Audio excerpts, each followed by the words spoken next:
بسم اللہ الرحمن الرحیم۔ نبیلہ وائس سینٹر میں دل کی گہرائیوں سے خوش آمدید اور پیار بھرا السلام علیکم۔ امید کرتی ہوں آپ سب دوست خیریت سے ہوں گے۔ آج کا ہمارا موضوع ہے ایک عالم دین کی درد بھری داستان۔ ایک بزرگ فرماتے ہیں کہ ہم حج کرنے گئے تھے۔ وہ بیان کرتے ہیں کہ میں نے دیکھا کہ بیت اللہ شریف میں ایک مولوی صاحب روزانہ قرآن پاک کی ان آیات کی تشریح کیا کرتے تھے، جن کا ترجمہ ہے کہ اگر تمہارے والدین میں سے کوئی ایک یا دونوں تمہارے پاس بوڑھے ہو کر رہیں، تمہیں کسی موقع پر بھی انہیں اف تک نہ کہو اور نہ انہیں جھڑک کر جواب دو، بلکہ ان کے ساتھ احترام اور ادب کے ساتھ بات کرو، نرمی کے ساتھ ان کے آگے جھکے رہو اور دعا کیا کرو کہ اے پروردگار ان پر رحم فرما، جس طرح انہوں نے رحمت و شفقت کے ساتھ بچپن میں مجھے پالا تھا۔ وہ بیان کرتے ہیں کہ بعض اوقات ان کی آواز لرزنے اور کانپنے لگتی اور الفاظ رک رک کر زبان سے نکلتے اور آنسوؤں کی لڑیاں بہنے لگتی۔ میں نے اپنے ساتھیوں کی طرف دیکھا، وہ بھی میری طرح سب حیران زدہ تھے کہ آخر ان آیات کی تشریح میں مولوی صاحب پر اس قدر گریہ و زاری کیوں طاری ہو جاتی ہے۔ اس بات کی ان سے ضرور وجہ دریافت کرنی چاہیے تاکہ ہم کو بھی نصیحت حاصل ہو۔ لہٰذا جب ان کی نماز ختم ہو گئی تو ہم نے ان کو چائے پینے کے لیے کہا۔ ہمارے زیادہ اصرار کرنے سے مولوی صاحب مان گئے۔ ہم حرم شریف سے باہر نکل کر ایک ہوٹل میں چائے پینے بیٹھ گئے۔ حج کے دنوں میں حرم شریف کے آس پاس جتنے ہوٹل ہوتے ہیں وہ اکثر دن رات کھلے رہتے ہیں، اور ایک ہوٹل میں جا کر ہم چائے پینے لگے اور باتیں کرنے لگے۔ باتوں باتوں میں ہم نے مولوی صاحب سے پوچھا کہ مولانا صاحب، آپ ہمیں اتنا بتا دیجئے اور اس بات پر وضاحت کر دیجئے کہ ان آیات کی تشریح میں آپ اتنے غمزدہ اور افسردہ کیوں ہوتے ہیں؟ پھر انہوں نے ہمارے زیادہ اصرار کرنے پر اپنا واقعہ بیان کرنا شروع کر دیا کہ میں ایک کلکتہ کے قریب ایک گاؤں کا رہنے والا ہوں۔ میرے والدین اس شہر میں رہتے تھے اور میرے والد ایک پرائیویٹ کارخانے میں ملازم تھے۔ پڑھے لکھے تو معمولی سے تھے، لیکن نہایت نیک اور خدا ترس آدمی تھے۔ میری عمر ابھی 4 سال ہی کی تھی کہ مجھے ایک اسلامی اسکول میں داخل کروا دیا گیا۔ میرے والدین مجھے دینی علوم کی تعلیم دلانا چاہتے تھے، اس لیے میں نے 18 سال کی عمر میں عربی زبان سیکھ لی۔ میں دینی تعلیم کے دوران انگریزی بھی پڑھتا رہا اور والد صاحب کے ایک دوست کے مدرسے میں نے میٹرک یعنی 10ویں کا امتحان پاس کر لیا۔ میری خواہش افسر بننے کی تھی۔ میں نے اپنے والد سے اس کا ذکر کیا۔ والد صاحب کو اس زمانے میں نوکری کے 200 روپے ملتے تھے، جن سے پورے گھر کا خرچ چلانا لازمی تھا، لیکن ان کا خیال تھا کہ میں اب کوئی ملازمت کر لوں تاکہ گھر کا نظام سنبھال سکوں۔ لیکن میرا پکا ارادہ کالج میں داخلے کا ہو چکا تھا۔ میں نے والد صاحب کی بے حد خوشامد کی اور ان کو منا لیا۔ آخر والد صاحب راضی ہو گئے۔ میں نے کالج میں داخلہ لے لیا۔ میری والدہ بڑی عقل مند خاتون تھی۔ وہ موم بتیاں بنا کر اچھے پیسے حاصل کر لیتی۔ اس طرح ان کو محنت بہت کرنی پڑتی تھی، لیکن وہ میری سب ضروریات پوری کرتی۔ میری تعلیم کے پیسے تو میرے والد دیتے اور دوسری ضروریات کے لیے میری والدہ مجھے چپکے سے روپے بھیجتی ہیں۔ مجھے معلوم تھا کہ والد صاحب بھی میرے اخراجات اور دوسرے بہن بھائیوں کی تربیت کے لیے ڈیوٹی سے اوور ٹائم کام کرتے ہیں، جس سے انہیں زیادہ پیسے ملتے ہیں اور ہمارا خرچ چلتا رہتا ہے۔ میں نے 6 سالوں میں ڈگری حاصل کر لی۔ میں نے ڈگری تو بے شک حاصل کر لی، مگر اس کالج کی تعلیم کے دوران اور اس زمانے میں کالج کے ماحول کے رہن سہن میں میرے اسلامی شعار اور طریقے کو بالکل بدل ڈالا۔ میں اسلامیت بالکل بھول چکا تھا، اس لیے یہ ماحول ہی نیا تھا اور ایسا تھا کہ وہاں کا رنگ لیے بغیر میں نہ رہ سکا۔ میرا ذہن، میرے خیالات جدید تعلیم و تربیت سے متاثر ہو چکے تھے۔ اب کیسا دین کی باتوں پر چلنا، کیسی نماز، کیسا روزہ، سب بدل چکے تھے۔ میں نے 6 سال پورے کالج میں اول نمبر کی کامیابی حاصل کی، اس لیے درخواست دینے پر مجھے اس کالج میں ملازمت مل گئی اور میں 350 ماہوار تنخواہ پانے لگا۔ چند سالوں میں میری تنخواہ 500 روپے تک ہو گئی۔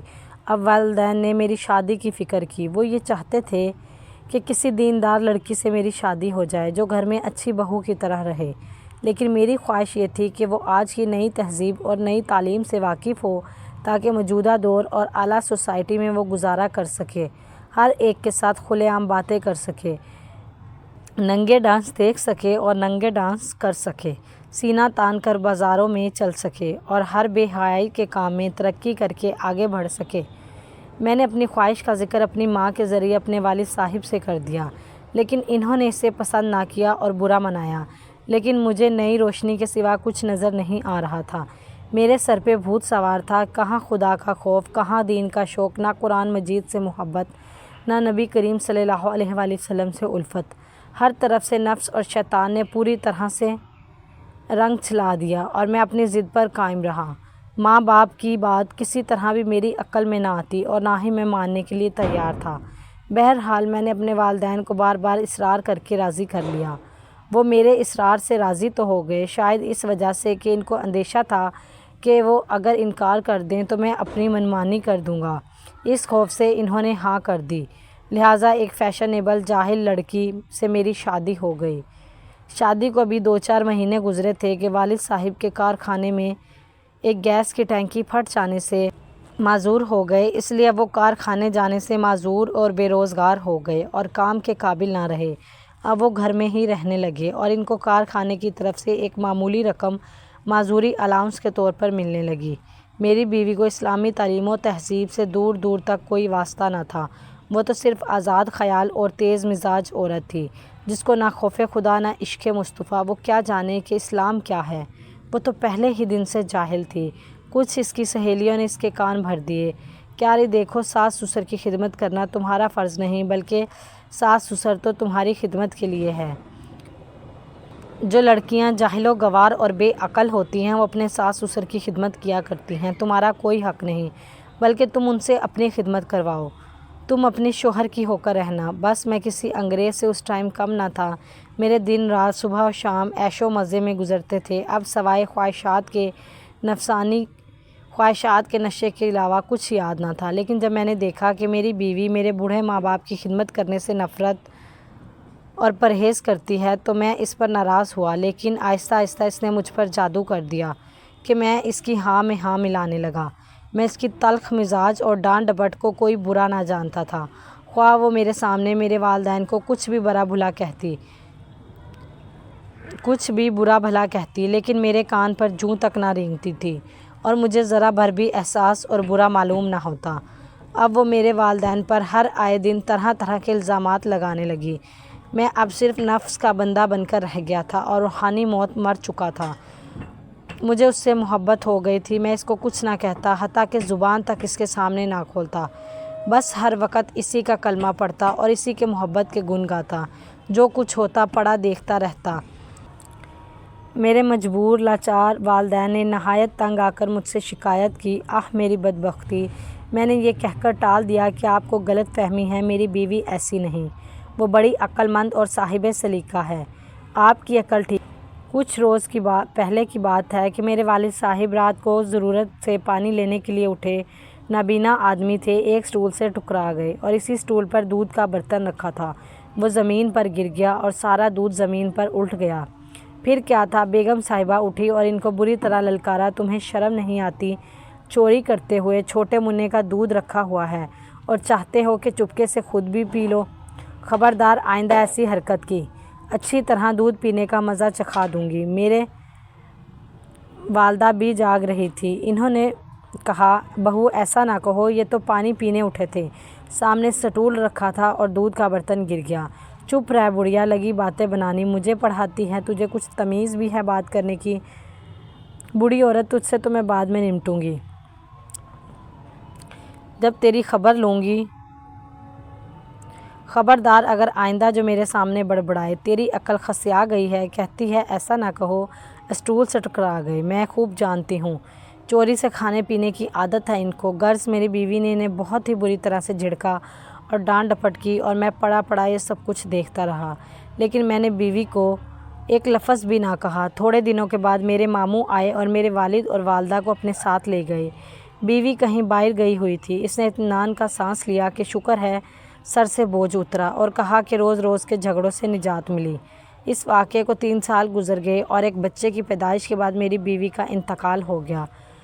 بس پھر میرے لیے بہت ہی مصیبت کا سامنا تھا۔ بیوی کا مرنا کیا تھا، میری زندگی سنسان ہو گئی اور اکثر میں کھویا کھویا رہنے لگا۔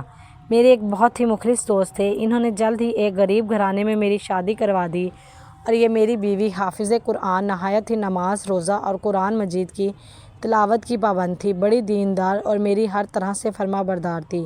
وہ آج بھی زندہ ہے اور میرے گھر میں آباد ہے۔ میں چارپائی پر بیٹھا تھا اور میری بیوی قرآن پاک کی تلاوت کر رہی تھی۔ اچانک وہ اس آیت پر پہنچی جس کی تلاوت تشریح روزانہ آپ مجھ سے سنتے ہیں۔ جب میں نے اس آیت کا ترجمہ سنا تو میری آنکھوں کے سامنے وہ تمام واقعات گزرے، وہ جو میں نے ان کے ساتھ سلوک کیا تھا اور انہوں نے جو تکلیف میرے لیے گوارا کی تھی، تو میری زبان سے بے ساختہ نکل گیا، ہائے میرے ماں باپ، اور میں بے ہوش ہو گیا۔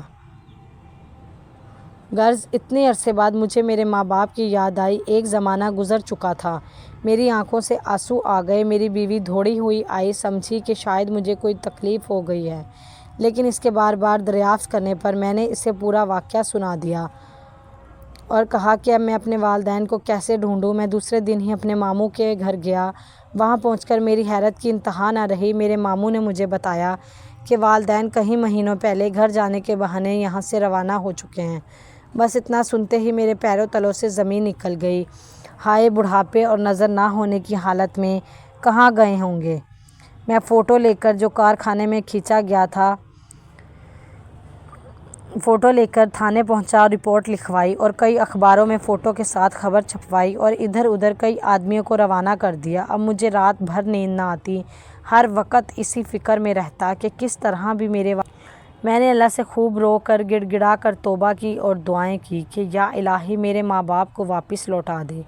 تیسرے روز ایک پولیس والا آیا اور اس نے مجھے بتایا کہ جو شکل آپ نے لکھوائی تھی، بالکل اس سے ملتی جلتی شکل کا ایک بوڑھا آدمی ایک قبر پر بیٹھا فاتحہ پڑھ رہا تھا۔ میں جلدی سے اس قبر پر پہنچا تو مجھے معلوم پڑا کہ وہ میرے چچا تھے، جن کی شکل میرے والد محترم سے ملتی تھی۔ میں ان کے قدموں میں گر پڑا اور اپنے والدین کا پوچھنے لگا۔ چچا نے نظر اٹھائی اور دو سامنے والی قبروں کو مخاطب کر کے کہا، بھائی اکرم اور بھائی زبیدہ، دیکھو تمہارا لڑکا افسر آیا ہے۔ میرے والد کا نام اکرم اور زبیدہ میری والدہ کا نام تھا۔ چچا جان کے منہ سے یہ بات سن کر میں اوندھے منہ قبر پر گر پڑا اور پھوٹ پھوٹ کر زاروں کتار رونے لگا، مگر وقت گزر چکا تھا۔ اس کے بعد مولوی صاحب خاموش ہو گئے۔ میں نے مولانا صاحب کی طرف دیکھا، ان کی آنکھوں سے آنسو کی لڑیاں جاری تھیں۔ بزرگوں نے سچ کہا ہے کہ انسان سے بعض اوقات ایسی غلطیاں ہو جاتی ہیں جو ساری عمر کے لیے افسوس پیدا کرتی ہیں۔ اکثر وہ لوگ جو اللہ تعالیٰ کے خوف سے عاری ٹس سے مس نہیں ہوتے بلکہ اور زیادہ ظالم ہو جاتے ہیں۔ بے شک جو انسان اس دنیا میں اپنے والدین کی خدمت کر لے گا وہ دنیا اور آخرت میں کامیابی اور فلاح پائے گا۔ عزیز دوستو، ہمیں اس سے عبرت حاصل کرنی چاہیے اور اپنی طاقت سے بڑھ کر اپنے والدین کی خدمت کرنی چاہیے، کیونکہ ماں باپ دنیا کا وہ تحفہ ہے، دنیا کی وہ خوشی ہے کہ جب یہ دنیا میں نہ رہے تو ساری دنیا سنسان لگنے لگتی ہے۔ اپنے والدین کی قدر کریں اور ان کی امید کرتی ہوں کہ آج کے بعد آپ اپنے والدین سے بہتر طریقے سے بات چیت کریں گے اور ان کی خدمت کریں گے۔ اگر آج کی ویڈیو آپ کو پسند آئی ہو تو ہماری ویڈیو کو لائک اور چینل کو سبسکرائب ضرور کر دیجیے گا اور اپنے فرینڈز کے ساتھ صدقہ جاریہ سمجھ کر شیئر کیجیے گا۔ ملتے ہیں اگلی ویڈیو میں، تب تک کے لیے اللہ حافظ۔